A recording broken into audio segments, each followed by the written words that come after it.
This conference will now be recorded. There you go.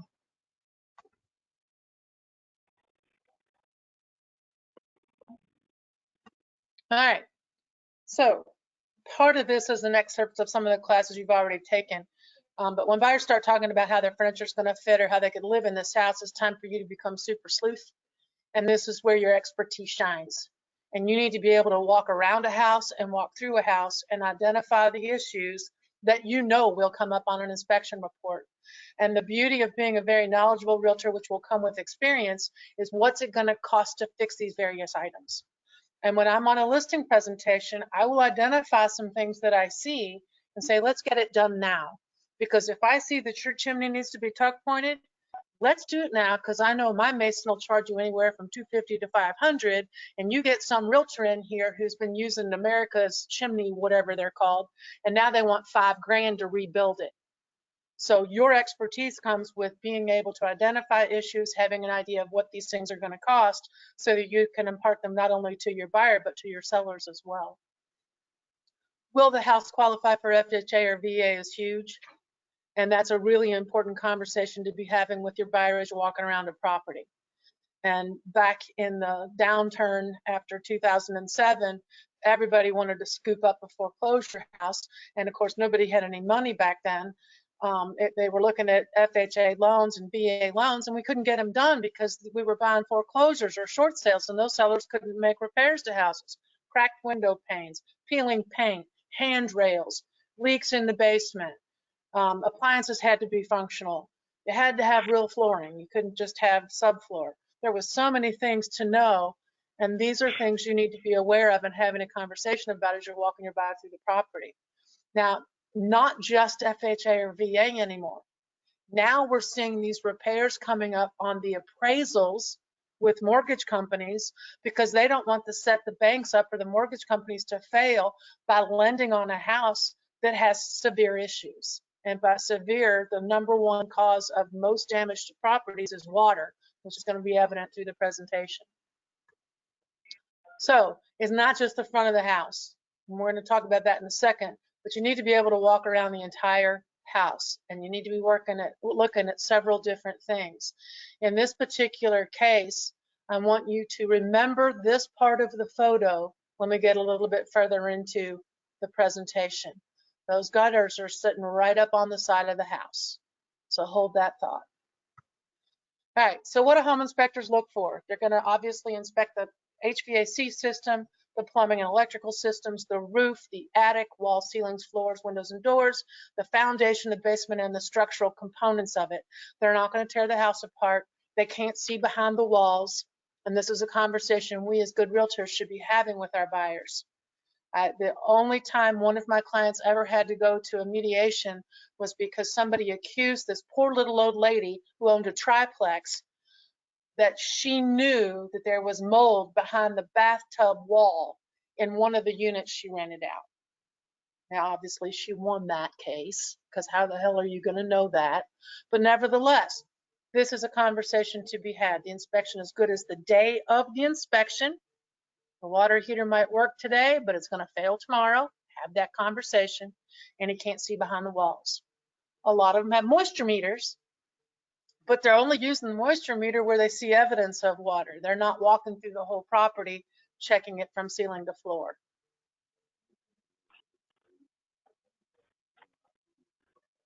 That's right. That's a good point. Home inspectors will not, and that's actually in here.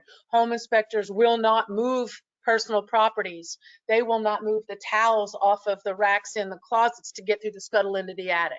They're not going to take that liability. That's a great point. It's a conversation you have with your sellers to make sure that it's accessible. Otherwise, you might have to pay for the inspector to come back once you've moved the stuff out of the way. All right, so we're going to start at the very beginning. You got out of the car. You met your buyer there because of the pandemic. You can't ride in the same car, so you can't have a conversation about what to expect. So you get out of the car and you look up, because from the street, you can probably see a good portion of the roof. So you're looking to see if the shingles have curled, if they're bowed, because they would have nail pops. You want to see if the flashing has popped up around any of the pipes or the valleys, etc. And you're looking at the chimney. We'll talk about this in a little bit. Look at the sidewalk. For example, the sidewalk on Deerwood of my listing is crumbled in a couple of different places and technically needs to be redone. It's a trip hazard and it's ugly. Are they unlevel? Are the steps pulling away from the house? This is a big one. People walk up to the front door, they look at that crack between the porch and the steps, and they automatically think foundation structural problem. I'm gonna tell you, 9 times out of 10, 9.9% of the time, they're poured separately from the foundation. Most all of them pull away from the house itself. It is not a structural issue. Trip hazard, yes. Could be expensive to fix, yes. Foundation structural problem, probably not. Look at the driveway condition. I've seen some that are just totally cracked up. The concrete's a mess. If they're popping up and not just settlement cracks, it could be some heaving going on underneath. You got water problems, so you want to look carefully at that. And I will tell you this, taking out and putting in a new driveway is thousands and thousands and thousands of dollars. It's a very expensive thing to take on. How does it lay against the garage? This is a big one, and I don't think a lot of people look at it. I know that some of you have seen where they have put grates in between the entrance to the garage and the driveway because the water tends to run toward the garage, and that grate is supposed to divert the water around the side of the building. Especially on driveways that are going downhill toward the garage, that's where you'll predominantly see that. But you want to make sure that there's somewhat of a V there so that it does divert the water from getting into the garage, because that's a really expensive fix as well. Landscaping, it'll come up in the report all the time that you need to have space between the house and the landscaping. You technically should be able to walk between the house and the landscaping. Not only does it allow bugs in it, it doesn't allow any airflow. It's a great precursor for mold, dampness. So the landscaping is a big one. How close are those trees to the foundation? Because some roots on trees and shrubs will start to cause cracks and foundation movement. So that's a big deal to take in mind as well. And then water spigots, do they still have the knobs on them? Are they loose in the wall? Are there gaps between the concrete and the water spigot? Is there an irrigation system? Because if it hasn't been properly taken care of, that could be another great expense. And then is the mulch too high? Why is that an issue? And what do I mean? Alexa is correct. If the mulch is over the sill plate, it is higher than the foundation wall. Say you have a brick house. The mulch should be a couple of inches below where the brick meets the concrete foundation. There's the brick, then the sill plate, and then the concrete. If that mulch is higher or equal to that wood sill plate, mulch absorbs moisture, termites love moisture, and they just crawl right in and start eating on your house. And I can tell you that more often than not, people add way too much mulch because they think it's pretty. They add mulch because they think they're diverting the water away from the wall itself, when in fact it's inviting all that moisture to sit right up against the foundation. So mulch too high is a big deal. Simple fix, talk to them about it. They can rake it back out, okay? Downspouts extended away from the foundation for water diversion. Where do they go? Where does it divert the water? Is it diverting the water up against the foundation in a different place? Is it pooling somewhere? Because I go back to water is the most damaging thing to any property. Retaining walls, why is that a big deal? Could be holding the house foundation up, could be holding the ground around the driveway up, could be holding the wall against the walkout basement up. And if it is crooked, there's a lot of pressure that's moved that wall. When you're looking at a retaining wall, you should be looking for what they call weep holes, so that it allows the water that's coming in behind that retaining wall to get out, because that water expands and contracts and makes that retaining wall move, and to rip them out and replace them can be very expensive. So you want to make sure you're looking for weep holes in retaining walls and that they're straight.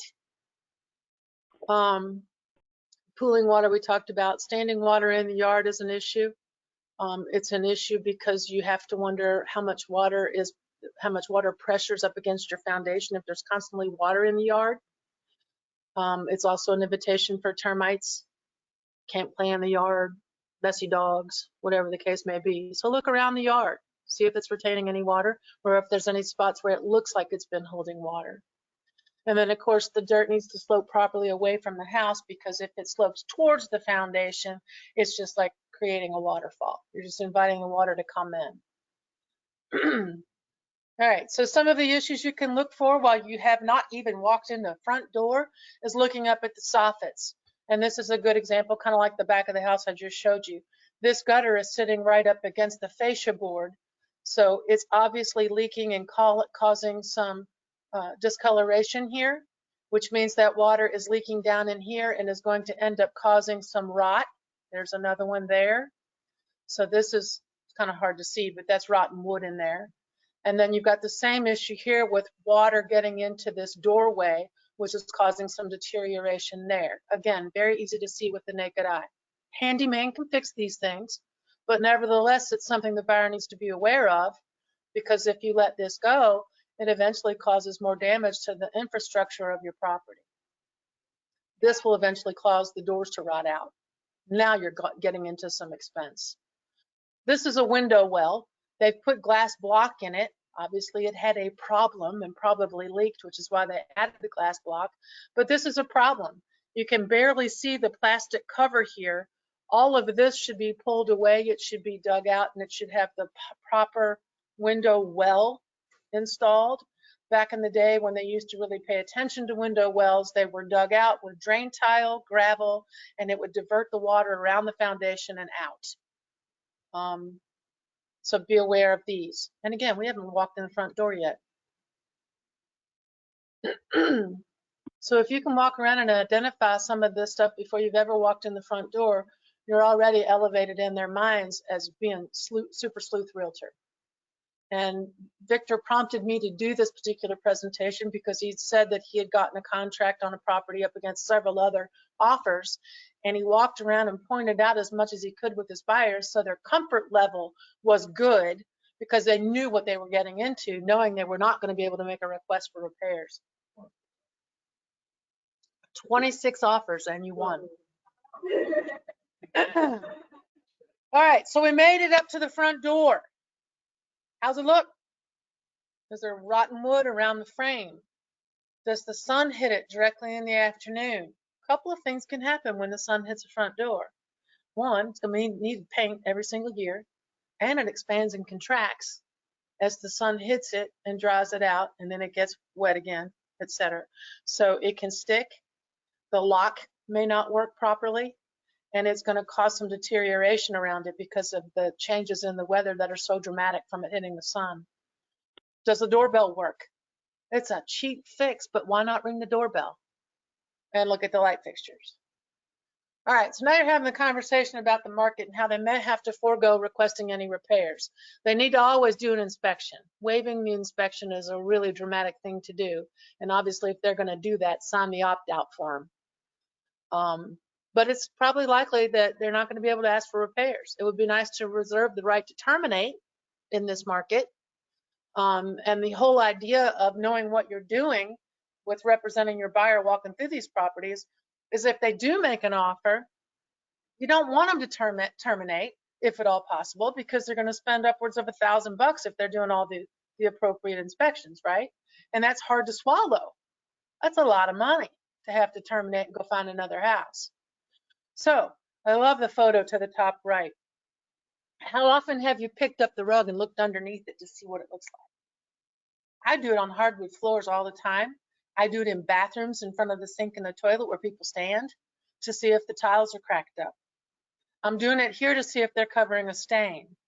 My favorite is the rug on the threshold between two rooms. So the threshold's usually broken or sometimes even missing, and they just cover it up with a little piece of area rug. And then down here is an example of an insulated glass window. You can see that there are two pieces of glass in there. So this is an insulated glass window. And you want to make sure that you are looking not only at the flooring and what's under the rug, but pull the draperies and the blinds back. Let's look at the windows. How many of them are fogged? How many of them can you see the watermarks between the glass? They may not be fogged yet, but you can see the condensation that's built up in them, which means the seals are busted. Okay, so now you're calculating in your mind the cost of the replacement of all of the windows that have broken seals. The least I've seen is roughly $350 per window. The larger the window, the more expensive. There are some companies that will replace the glass panes, but it depends on if it's a wood frame window or a vinyl clad window as to whether they can even do it. Right. Sometimes better off replacing the window. The big ones that people most often overlook are those arched windows above the doors in the halls. For whatever reason, they seem to break first, and they can be way expensive because they're a custom design, okay? Not your typical double hung or casement. If they're single pane windows, certainly point that out because they're not going to be as efficient as a double hung or double pane window, all right? And then if they don't have storms or they don't have screens, now you're asking the question, do you like to open your windows in the spring or the summer for some fresh air? Because if you don't have screens, there's another expense. Any stress cracks above the windows of the doors. And by that, those are the little hairline cracks that kind of go up at an angle above the doors and windows because the headers are carrying so much load that they sometimes will do a little spider web crack. And you want to make sure that you're identifying those because it's going to show you whether or not the house has been moving. And all houses typically move, but if they're moving that dramatically that they have cracks above the doors and windows, now you're thinking, I need to make sure I'm looking at the basement to make sure that all four walls aren't bead-dried because they're all cracked up or something to that effect. Water stains on the ceiling. Typically, if it's a roof leak, those water stains are going to be in the exterior walls. If they're in the middle of the house, they're typically either plumbing leaks, or if the HVAC system is in the attic, it might be an overflow from the condensation line in the AC unit, overflows and drips through the ceiling, okay? So sometimes you'll see on the inspection reports where they've got their moisture meter up there and they'll say they're dry now, but it's obviously there for a reason. What's above it? Point being, conversation has to go something like, if there are water damaged spots in the ceilings, you have to wonder how long it leaked and what kind of damage it caused behind that wall. All right. Fireplaces and flues, are they ornamental or functional? And most every buyer is going to look at you and ask you that question. Can I use this fireplace or not? The photo to the right is looking up into a chimney. That is the damper. The damper is open in this photo so that you can basically see all the creosote built up into the flue of this particular chimney. This is the latch. You pull that handle and it will close and shut this off completely, which is important that you have a damper so that your heat and air don't go up the chimney and the bats and the sparrows don't come in the house. This is a masonry firebox. This one's in pretty good shape. It looks like it's very seldom been used. There's very little soot built up on it at all.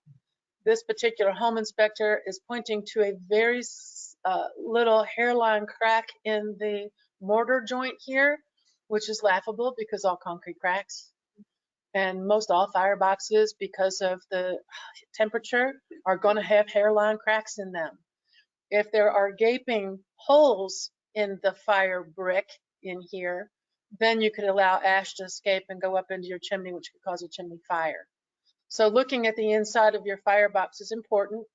And if you have the wherewithal to put your phone up and point it at the flue, take a quick photo of it and look at it and see if it's got a damper or not. Of course, I'm going to crawl in there and look, but you don't have to. And then they're going to ask you whether it's gas or not. Does it have a damper? Is a big one, cracks in the firebox.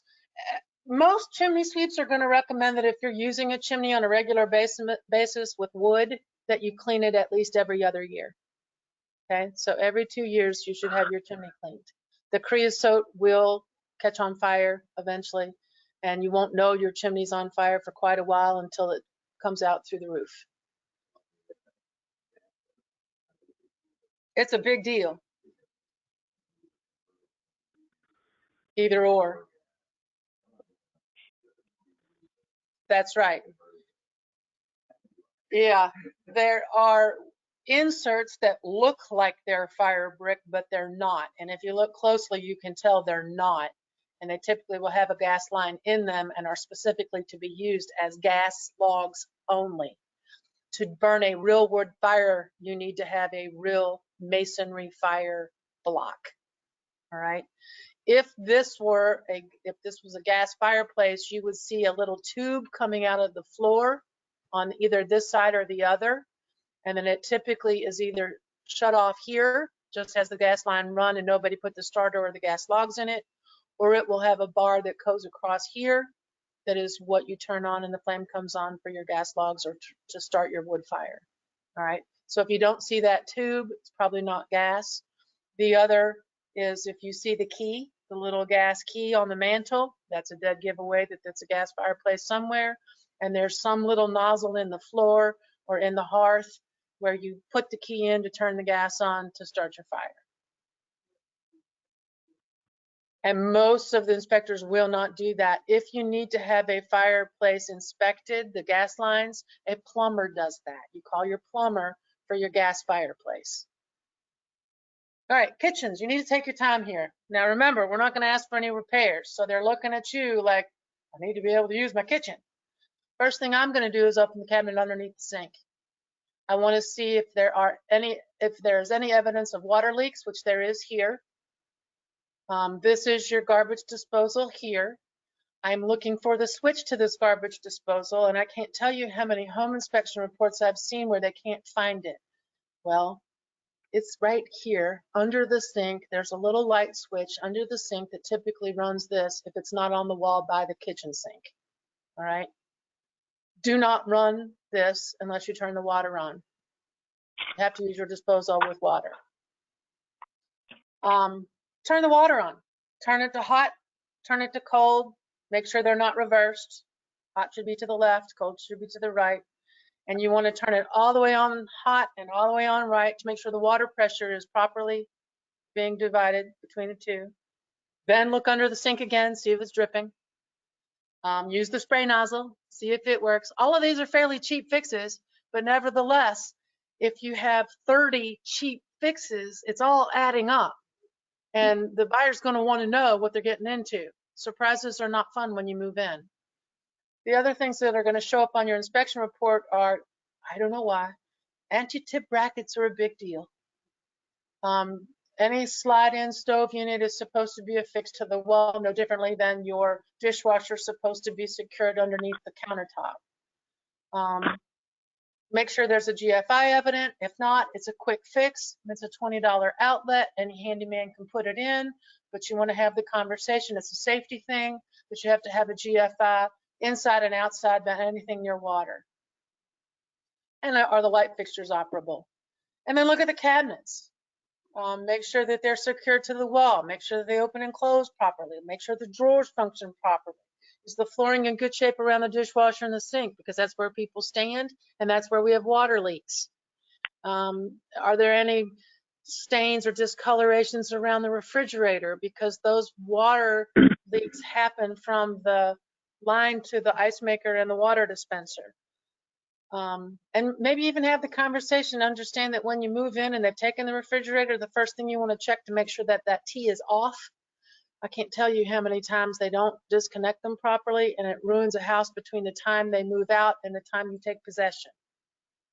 Bad. Washer and dryer hook us up the same way. Put those hoses into the drain. Right, don't leave them out. Love the photo to the left. I couldn't believe I found that one so quickly yesterday. But they've removed the toilet. Obviously the toilet was leaking, but if you think about it, that toilet covered up all of that. You wouldn't have seen that unless you went downstairs, but you can see there's no wood here. It leaks so much that it completely deteriorated the subfloor below it. I have a client, it was very funny. She's been a client for 30 years. She said, I'm not worried about the toilets. She said, I replace them in every house I've ever bought. I'm the same way. Every time I've ever bought a house, I replace the toilets. One, because I can pull it up and see what's going on. If you think about it, not to be disgusting, but when people sit on toilets, how many times do you think they grab the walls or a bar or something to sit down carefully on the toilet? Nobody. So they're going to move. And as those toilets move over time, they do that damage to the floor below. So you can very easily go into any house, and my home inspector taught me that you stand over the commode and you use your knees and gently rock it back and forth. And if it rocks with you, it's a problem. Don't do it hard because you don't want to create any more damage that's already there. But if it's loose, you just typically just lift it up, put a new seal under it, put it back down, tighten it up, and you're fine. But look at the damage it can cause. That's wicked. You're looking for cracked tiles. Again, going back to look at the little carpet in front of the toilet or the sink to make sure that no tiles are cracked, because that's where people stand, all the weight. Condition of the tub and the shower, tile, grout, whether it needs to be caulked or not, all which are very important, because I go back to water is the most damaging thing to a property.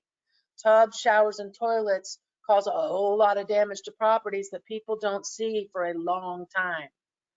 Mold, keep that in the back of your mind. We'll get into that. How does a room smell? Why would I ask you that? Mildew. Mildew and mold, you can tell. And again, I go back to you can't see what's going on behind the walls or underneath the floor. So the other things you want to look at are hardware on the doors, because it's going to come up in the home inspection report. How many times have you been on the receiving end of a report that says the doors don't latch, or the closet door's hanging askew, or you need to shave off the bottom of it because you put in new carpet and now the door doesn't close properly? All really nitpicky stuff, but it would come up in a home inspection report, so why wouldn't you mention it? That's easy. Switch plates and outlets, are there covers? Are there open junction boxes? Where are the vents for the HVAC? Why would I want to know that?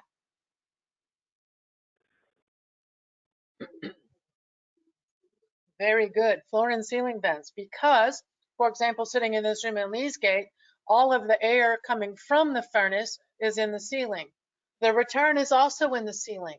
The return is sucking the air that's being pushed into the room, so all the circulation of the air is up there, not down on the floor. Bad plan for a house, because we don't live up there. We sit down on chairs and couches on the floor. So you want to make sure that you have a vent, whether it's a return or the one putting out the air, one in the ceiling, one on the floor, or one on the lower part of the wall, one on the upper part of the wall, for good ventilation. Trim around the doors and windows. Why would that be an issue? It could be rotting. I'm inside though. I'm in the house. But if it's pulling apart, what might that indicate? Well, we got lead paint too. But if the trim is not perfectly matched or it's pulling apart, it could be that the house is settling. There might be some movement. And if that trim or the baseboard is moving a little bit, that's probably also, there's probably also going to be one of those hairline cracks, a diagonal crack above the window or the door too. It's an evidence of a movement in the basement, which is going to be a reminder to me, I'm looking very carefully at the foundation wall when I go downstairs. Condition of the paint. If it's peeling, could be an issue because of lead-based paint. It could also be an issue of condensation or moisture, because that will cause your paint to pop. And we've had this problem where we just went in and repainted a house, and a month later the paint starts to peel again. There's a problem in that house with moisture. So we're looking at the condition of the paint. Suspicious location goes back to what Victor was saying. If something is up against a wall that doesn't look like it really belongs there, or there's a whole bunch of stuff pushed against the wall in a basement or in a garage, are they hiding something? Victor had one the other day.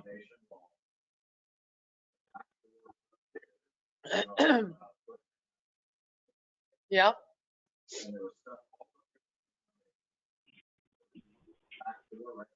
Yep. Soft floor. They didn't want you to be able to see it. Exactly. Yep. It is very common to have that in a basement where they're hiding a crack. It's very common in the garage where there's missing sill plate or some issue in the foundation there. So if there's a whole lot of stuff piled up in one specific area, bring it up. There's going to be something going on back there more often than not. And if not, you look like a hero. At least you pointed it out and you were wrong, but better safe than sorry. So make sure you're looking to see if something was hidden somewhere. All right. In a two-story home, a lot of times you can look out at parts of the house and see the gutters. In this particular case, I was looking out the window and I saw this. It is stuffed full of debris and water. What happens when that freezes? It expands and seeps up underneath the shingles, and then when it melts, it starts to go inside the house and down the interior wall. So I go back to that first photo I showed you of the back of the house where their gutters are sitting right up against that fascia board. If this were the case there, and it happened to a friend of mine in Lexington, they couldn't figure out why. They climbed up on a ladder and was like, "It's your gutters.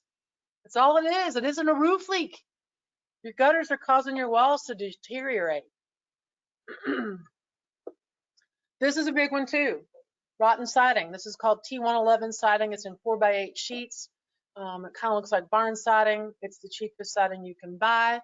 And if it is not flashed properly, which means there's a barrier to keep the water from seeping up into this, it acts like a sponge when it gets wet, like masonite siding, and then it will start to rot.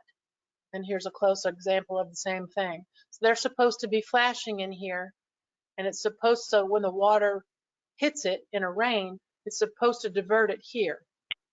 If it starts to get bent up or is missing, then all that water just sits right there and it soaks up like a sponge and starts to rot.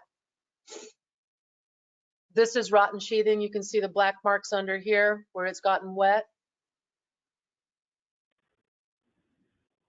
Water damage. And there are no joist hangers. This photo shows joist hangers. Those are little silver clips that are screwed into the baseboard and also screwed into the joist.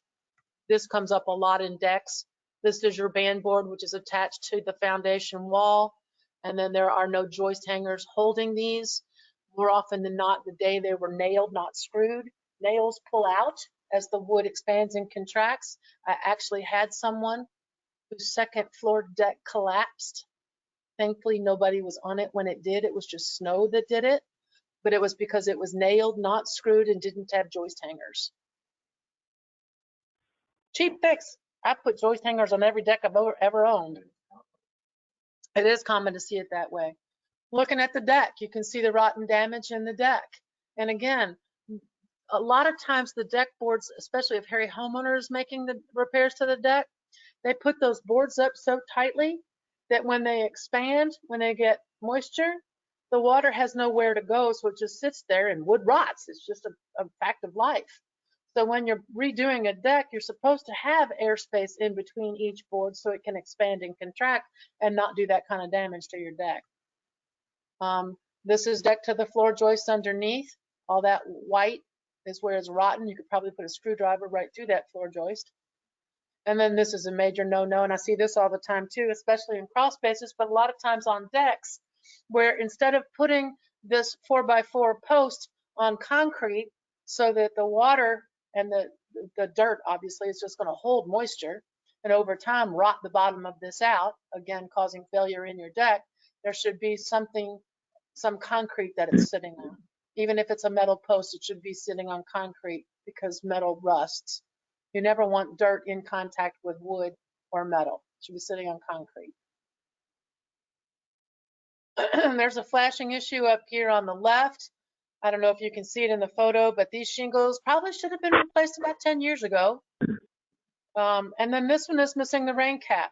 This is the terracotta tile chimney flue, which if the water gets in there and it freezes, can crack up just like the pot on your back porch does because it's terracotta. This is your chimney crown, the concrete here. Sometimes home inspectors will call this the cap as well, but it's actually a crown.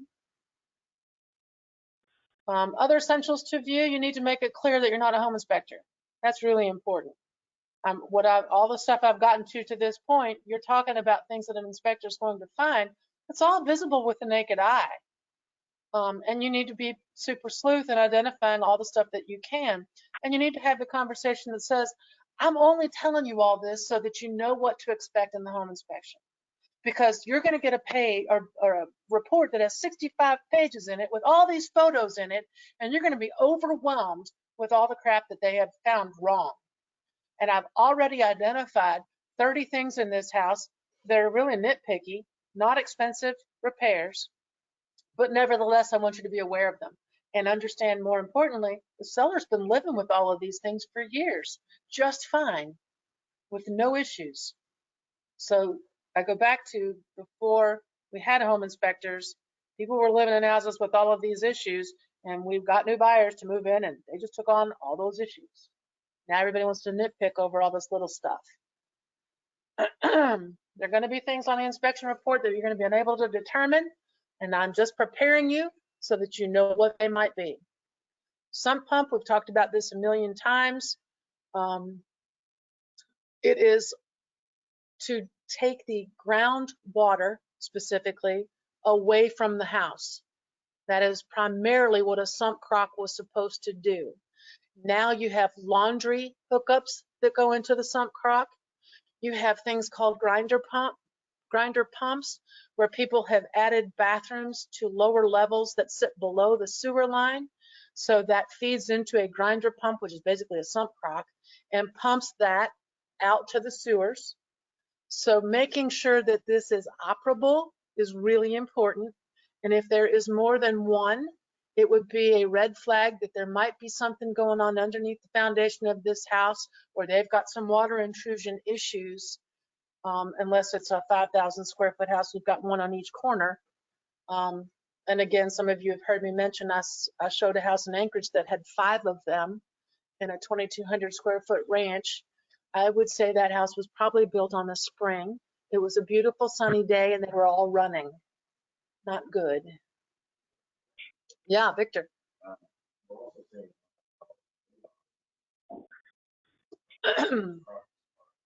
Yes.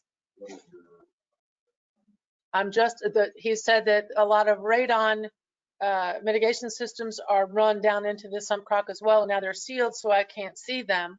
I'm going to have the conversation that says, if it's just a normal sump pump, we want to make sure that every 5 to 7 years you're having it checked to make sure it's still functional. You can put an alarm system on it. You can put a backup battery system on it. Some of them last as long as 20 years. A grinder pump typically lasts a lot longer.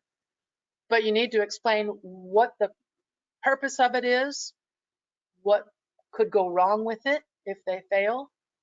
That's a conversation to be had.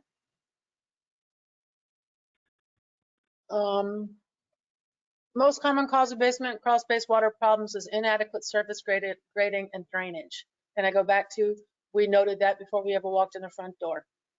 Because if the ground is sloping towards the foundation, it is a recipe for an indoor swimming pool, whether it is a crawl space or a cellar or a basement. A vapor barrier should be added to the entire crawl space, not just because it's an FHA loan, not just because it's a VA loan, but because it keeps the moisture at bay coming up through the dirt and hitting the joists, floor joists. This is a photo from damage because all that water got trapped up on this deck and rotted out the band board, and all of this had to be taken off and completely rebuilt. Interestingly enough, I've never used this home inspector before. He had a good friend that he recommended to my buyers to come and look at this, and the bid to fix it was $20,000. Now, I'm not stupid. I understand that this deck board up here looks fine. It's merely this band board that's roughly 5 feet long. 20 grand seemed excessive to me. We pulled the deck off of it and fixed it for $1,500. Now, the question was, because this is a crawl space behind there, if this damage was this bad here, what was it doing in the crawl space behind? And I think that's where the bid came in, that they were expecting it to be bad, that maybe the door above it had rotted out and the floor joists in the crawl space, blah, blah, blah. All of it was fine. So you got to be very mindful that you're having a conversation. Let's not make a mountain out of a molehill. And let's not take the first bid as the gospel. Y'all have seen this in a previous class, but you do need to be able to explain the fact that your roof needs to breathe. Your shingles have a longer life expectancy if the air in the attic will circulate, which is why they have this ridge vent, which allows the air to escape up underneath that ridge cap, or they have box vents, or they have the ones that swirl because the heat makes them turn like a turbine. And then, of course, you have to have air coming into the attic. And I love this photo because people, when they walk up into attics, I can see outside. It's like, that's a good thing. You want to see outside. You want to know that there's air coming into the house. So this photo shows they stopped the insulation right here so that there was air circulation allowed to happen in the attic. Great photo. There is a close-up of a soffit vent. And I like this photo also because the gutters are extended away from the house. So you have this area here. So if this gets clogged and freezes, it's going to back up down here in between this gap between your soffit and your gutter. And you can see it much more readily than if it's running in between the walls inside your house. So I really prefer houses that have some sort of an overhang rather than houses that have gutters sitting flush with the wall of the property. And you'll see that in St. Matthews a lot. These Cape Cods have the gutters sitting right up against the houses. A lot of those houses are plaster walls. And you walk in the front door and look to the left and they're all warbled and cracked up. It's because the water getting in behind that stucco or that plaster and causing it to crack. Oh, we didn't answer the question. What if you don't see any? If you don't see any soffit vents, what do? You walk to the ends of the house and you're looking for gable vents because not all houses have soffits. So you're looking for some place in that house that's going to allow air to get into the attic space of the property. If you don't see them, you're going to talk about the life expectancy of the shingle because it's going to bake up there. All right. I like this. This guy was funny. Gobs of tar is not considered flashing. I think it's hilarious. He's right. Gobs of tar is not flashing. It's true. Pretty entertaining. All right. So this is the same home inspector. And he picked this chimney apart, which was hilarious. And I had to send my mason all the way out to Shelbyville. And he calls me and he goes, "This is the prettiest chimney repair I've seen in a really long time." And the home inspector just picked it apart. He had some drawing in there, which I'm not going to show you because I don't want to teach you something that's wrong. Something about how this cap here was supposed to curl under to allow water to escape, blah, blah, blah. And that there's some sort of flashing here that's supposed to go between the concrete chimney crown here and this lovely new cap that they put on. All bogus, crazy. But because the home inspector said it was bad, I had to go hire someone to come in, a professional chimney person. And thankfully they believed the professional chimney person. I'm here to tell you, this is a beautiful chimney. It has the cap. This is the rain cap to prevent the water from getting down into this terracotta clay flue liner. It has the cage around it so the bats and the birds can't get in, and the squirrels. It has a beautiful chimney crown that's just been redone. There are no cracks in it. It's not allowing the water to get in because if the water gets in this space, it causes the brick to spall, which is the word over here, second one on the left. And this, because it's clay, like your terracotta pot, when it expands and cracks because of the water and it freezes, it cracks up no differently than the terracotta flue liner or a terracotta pot on your back porch. So if you ever see evidence of brick pieces sitting up here on your shingles, that's because it's spalled, more often than not caused by a crack allowing water to penetrate inside the chimney.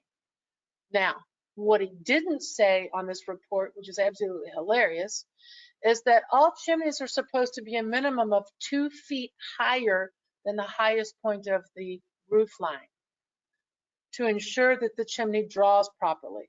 That didn't come up in his report. Many houses in the 50s were built with chimneys just like this, where they did not go higher than the highest point of the roof line. But that's all about the draw, so that it's sucking up the smoke. If you are looking at a fireplace and you see that the mantle has black like markings on it, it's not drawing properly, or they didn't open the damper, and that soot is adhered to the inside of the base of the chimney. But a lot of times that's because of a bad draw. Tuck pointing. Tuck pointing would be doing the mason work in between all of these bricks to prevent any water intrusion from anything splashing up here and causing the spalling, in addition to the cracks up here that may cause it. Right? And you can see chimneys from the ground. A lot of times you can see whether they're spalling.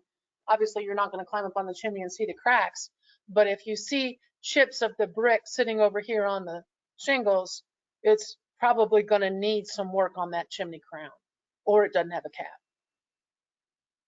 All right. From a previous class, I think you all know the answers to this. Is the furnace on the left gas? This? Yes. How do you know? You can see the gas line, that's right here, but you also see two PVC pipes, which is going to show me that it's a high efficiency gas furnace. One of the PVC pipes is sucking the air in to burn all the gas in the furnace, which is what makes it efficient. And the other is releasing the carbon monoxide or carbon monoxide. Yeah. All right, this is an electric furnace. It is a great photo because it shows that it has this little tray underneath it, and that's going to catch any of the water from the condensation line getting stopped up. And it has an alarm sitting over here on the left side, which will shut the furnace down in the event the water doesn't get released through this PVC condensation line. A lot of times these will get trapped with algae, and then the water is not able to escape, and it'll back up into this tray. If you're in the attic and you see this furnace and there's no tray underneath it and you see some watermarks in the ceiling, you know that it's probably overflowed in the past, and that's what caused the ceiling marks. It's electric because there's no gas line evident and there's no venting. The little copper line right here shows that it's attached to an AC unit. There's an old gravity furnace. I always throw those in for fun. This is actually an adapted gravity furnace. This was a motor that they added to it. This is only a few years old. I took this picture about 5 years ago in Crescent Hill. It was still there. You've never seen one? Wow. They call it an octopus because it has all of these arms that are the vents that go to the various rooms. And back in the day, you would just throw coal right in here, light a fire, and then the heat would just gravitate up through all the rooms. Gravity furnace. All right. Is the sticker important on that water heater? Victor says it is. It is.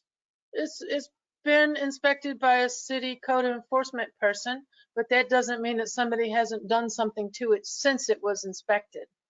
So I don't put a whole lot of weight on the inspection stickers. And I will tell you from personal experience, when I put in a new furnace, the code inspector for the city handed me the sticker and said, when you have this vent adjusted properly, send me a photo. So I had a sticker.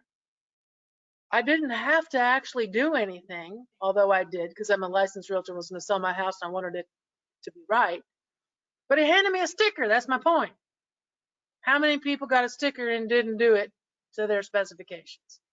So I go back to, if they're worried about it, have a plumber look at it, have an HVAC guy look at the furnace, whatever the case may be.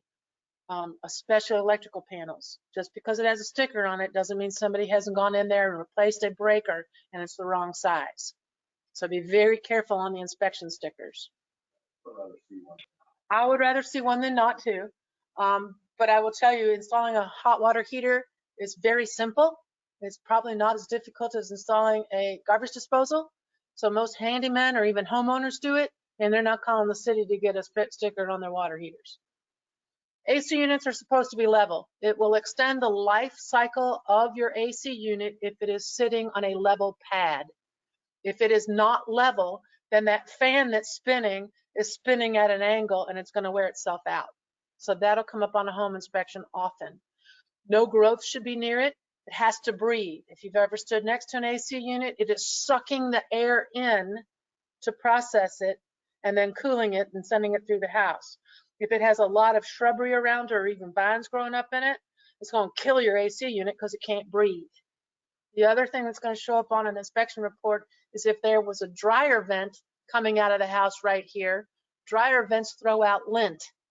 Your AC unit is sucking air in. You got a dryer vent full of lint. It's sucking all the lint in. You can't see it because it goes through the grooves of the AC unit and sticks inside to the motor and kills your AC unit. Cause of death, lynch by dryer. Evidence. Evidence of leaks here at the flue pipe. That's something that you can see. This is the exhaust pipe on the furnace, and it's obviously allowing water from up on the roof to come down into this system. If it's coming here, the likelihood of it getting inside that PVC pipe and inside the furnace is strong, and that too will kill your furnace. So looking for water leaks around the furnace is important. I love this one. This is Victor. This is Victor. First listing Victor ever had, and the people wondered how come it never got warm on the second floor. Because they lived there all those years and never had the gas line, which is this, hooked up to this. So it worked fine in the summer, which has never worked in the winter. The fan worked, just never blew any hot air out. I love that photo. Gee, you're such, yeah, you're an inspiration to me, Victor.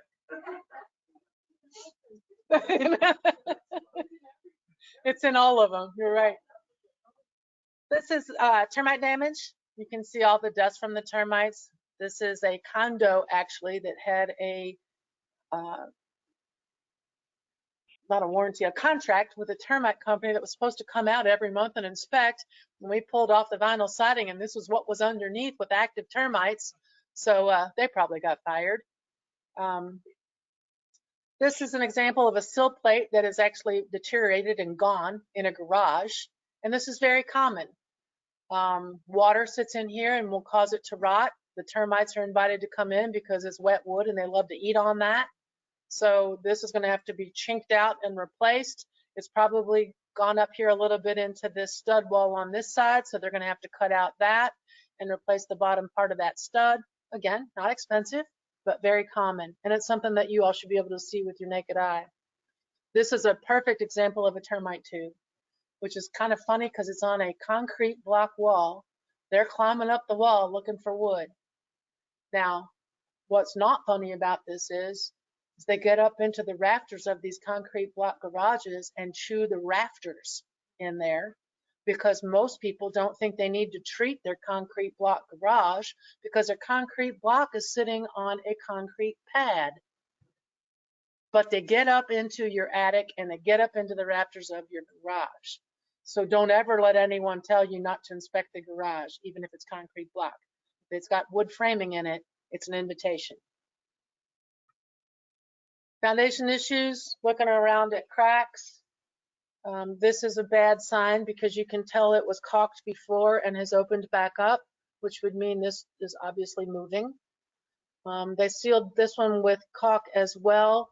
It hasn't opened up again, so maybe it quit moving. It's something that I would tell my buyer to be careful and watch. Crawl spaces, FHA is gonna make you put in a vapor barrier. So if you have bought a house with no inspection repairs and you don't see a vapor barrier down there, you're not gonna get your loan without it. And I go back to the conversation in these days and times, some of this stuff's gonna pop up in the appraisal report. The seller's not gonna be able to sell it without making the repairs. So there's a glimmer of hope that the seller might actually make the repairs on the appraisal report. But it's very likely that you all might have to negotiate, Mr. and Mrs. Buyer, that they told you they were selling it as is. Your appraiser came back and said that I got to have X, Y, and Z done. Be prepared that the buyer might have to chip in some money or have these repairs done prior to closing. Federal Pacific breaker box, we all know these are bad. Keep in mind that Zinsco and Challenger panels, actually Challenger is a Zinsco panel. They had so much bad press that Zinsco changed the name of their panel to Challenger to try to escape the bad press. Caught on pretty quickly. General Electric boxes are not a whole lot safer than Zinsco or Challengers or Federal Pacific boxes. So just be mindful that if you see something of those names, that it very well may be something that the buyer might want to consider changing eventually. I haven't seen a panel box less than $1,200 for a replacement cost. I've seen them as high as $2,500, $3,500, depending on the size of the house. Most of the bigger houses don't have Zinsco, Challengers, or Federal Pacifics. It's more of the older houses that you'll see those. That's about right. This is a copy and paste from Google. I didn't make this stuff up, so if anybody ever asks you a question about it, it's a very simple Google search. A handyman can fix most any electrical issues. Here's an open slice with some electrical tape. That's obviously not legal. Here's a junction box. And here's a fuse box that was in a house on Harwood Road that was in relocation a couple of years ago, and it was still functional. Indian Trail, yeah. The interesting thing about this is they don't make that size in a panel box today. So to replace this panel box was like $5,000 because they would have to cut through the stud walls to make it fit, which meant drywall, contractor to do the rear working of the studs, rewiring all the panel box, and then coming back and putting in the new drywall and painting that wall. So I go back to, there's way more to some of these repairs than just simply saying, oh, it just needs a new panel box. Depends on where it is. There is a gas water heater on the left. You can tell it's gas because of the gas line here, and also gas water heaters have a pilot light to start them, which is what this is. This is your humidifier, electronic humidifier. It's going to add moisture to the air. They don't last very long. This up here is going to be your thermostat. This is your alarm system. This is going to regulate this thing. So it's going to establish the humidity.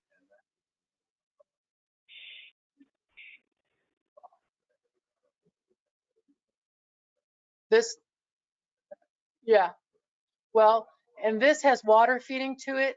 And when that water sits in there, you get that algae problem again, it gets clogged and it kills the motor. So they're probably more trouble than they're worth, frankly. This vent here is going to indicate to me that there's something going on inside that closet. And sure enough, if you open up, it's the furnace. And the reason why, hi there, you need a signature? Just set it down. Thank you so much. You too. All water heaters with gas or furnaces must be in something where they can breathe. So either they're either in a big room, like your unfinished part of your basement, or if they're in a closet, either the door has vents on it or there's a vent cut into the wall because you've got to have air in there. Here's the radon mitigation system, which oftentimes you will find this PVC pipe near or in attached to the sump crock. If it is a J, it means the fan is sucking the appropriate air out of underneath the foundation. Now, I say that sometimes, even though it appears that it is sucking the air out properly or the radon out from underneath the foundation, you still might get a level above 4 picocuries. This particular system looks like it's functioning properly, but the reading could very well be a 5, which is not acceptable by the EPA. So I would never take on the liability of saying, oh, it's a J, so it must be functioning properly, because it may not be acceptable levels. It's working. If this is a U, where this red line is even here, either the motor is dead and it's not working or it's been unplugged, because the fan is not sucking anything out from underneath the foundation if it's in a U. Air quality, it's worthy of a conversation. Obviously, I can't test for mold. This is a whole article on how it's done. I'm not going to go into all of this because we could be here all day, but it is worthy of a conversation that a lot of people these days are doing mold tests for allergies, etc. Not to mention that the detriment of what it can do to joists and sill plates, etc. Testing for air quality is becoming more and more common, not currently in this market, but last year we were seeing quite a bit of them. Having a conversation about some of the other things you might want to consider: radon, termite, asbestos. It's not illegal to have asbestos in your house, but you might want to be aware of it. Lead piping, mold, water damage, and then the big one, doing the camera in the sewer line. I had one last year, and she moved in, she had this horrendous bill. She calls me, I said, well, I'll immediately get the water bills from the previous owner. Maybe they hid something. Got all the water bills from the Louisville Water Company, looking at them with the dates on them. Everything was perfectly fine. It was truly her bad misfortune that the month she moved in, she had a water main break under the ground. Just part of being a homeowner. But the sewer line backup thing is a big issue with tree roots. You're looking in the yard for trees. You want to see where that sewer line is going out of the house. Is it near a bunch of maple trees? That's a problem. Ask if Roto-Rooter comes every 6 months, and maybe hire somebody to come in with a camera and scope that sewer system to see what condition it's in, especially in the highlands and older places where they used to be made out of terracotta. Keep bringing that up. Keeps cracking up and falling apart.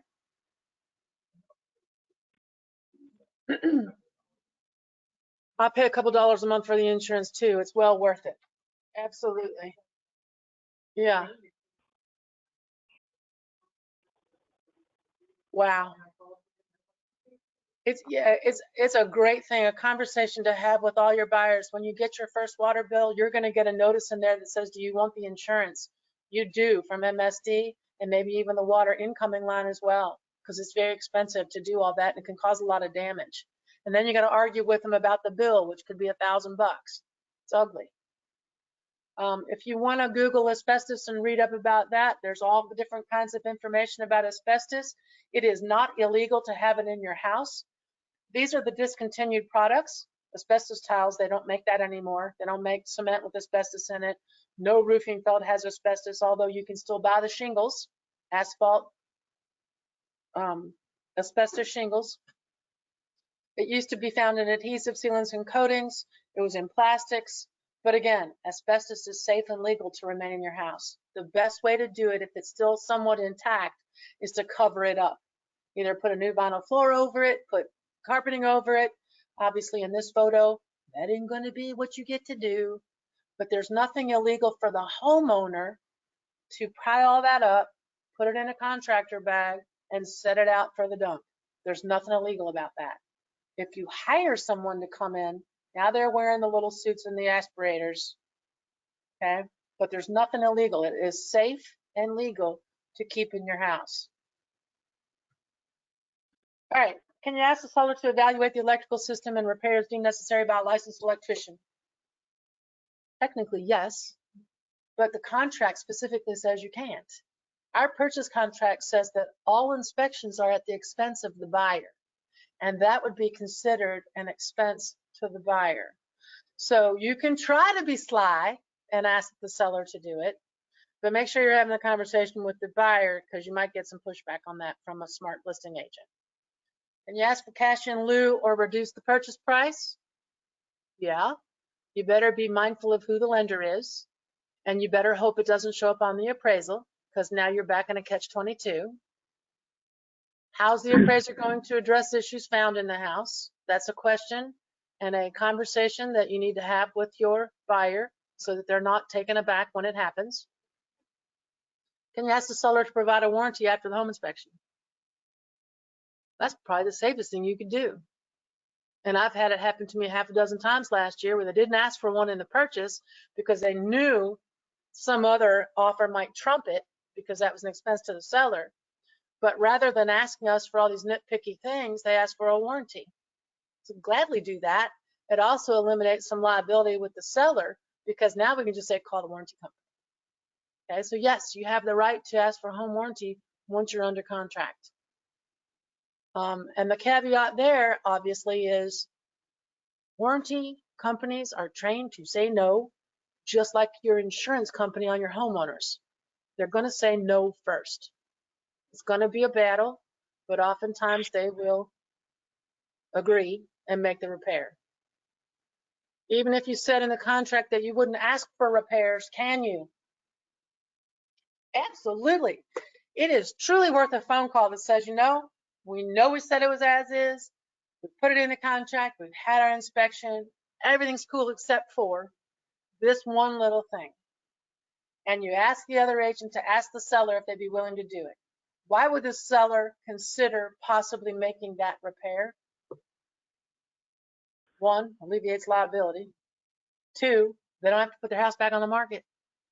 Even if they have to go down and call all these other people, those other people are going to wonder why contract one fell apart. Now they're going to have to tell them anyway. Why not just fix it? Unless, of course, it's something that is totally ludicrous.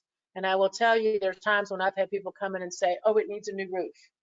Happened on Nottingham, the house down the street last year. They walked because it needed a new roof. Second home inspector comes and looks at it, never mentions a thing about the roof, not one thing.